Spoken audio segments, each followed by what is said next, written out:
اور یہ معاملہ شروع ہوگا سب سے نچلی سطح پر. پاکستان میں غربت بھی کم ہوگی اور ہر غریب نہیں جو پتہ سرکاری ملازمت نہیں ہے سرکاری محنت بر کرتا ہے مزدوری کرتا ہے تو وہ لائے ان کے لیے حکومت لائی. یہ حکومت ہے نا ایک پرے جانا مطلب ایک بندہ ہے جو جرنیل ہے جج ہے 15 لاکھ تنخواہ ہے یا اس سے زیادہ ہے یا بیوروکریٹ ہے جس کے بچے 5 باہر پڑھ رہے ہیں اس کو آپ دے رہے ہو 6-7-8 کروڑ کا پلاٹ.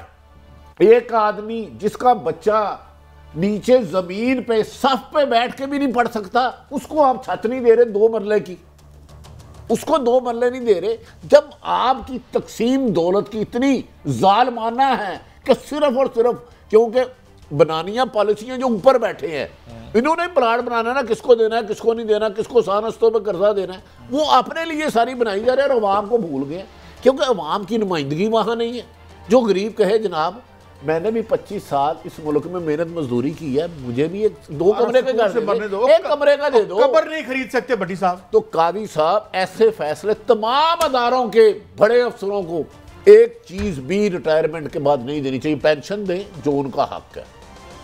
پلاٹ دینا ہے تو عام آدمی کو دینا شروع کرے جس کے پاس رہنے کے لیے کہ مرنے کے لیے قبر کی جگہ سوشل ہاؤسنگ دینا. میرا سوال آپ نے خبر دی تھی میں دوبارہ دہرا دیتا ہوں 17.4 بلین ڈالر اس ملک کی جو اشرافیہ ہے اس کے لیے ہم غریب لوگ اکٹھا کر کے ان کو پال رہے ہیں. یہ جو پالتو ہیں ہمارے جو ہم پہ حکمرانی بھی کرتے ہیں 17.4 بلین ڈالر. اب آپ بولیں 1 بلین ڈالر کے لیے جو ہمارا حال ہوتا ہے صرف سمپل سی بات ہے سمپل سائڈ یہ ریاست ہم نے بنائی تھی عام آدمی کی بہتری کے لیے اسے ہم نے پیسے لینے تھے.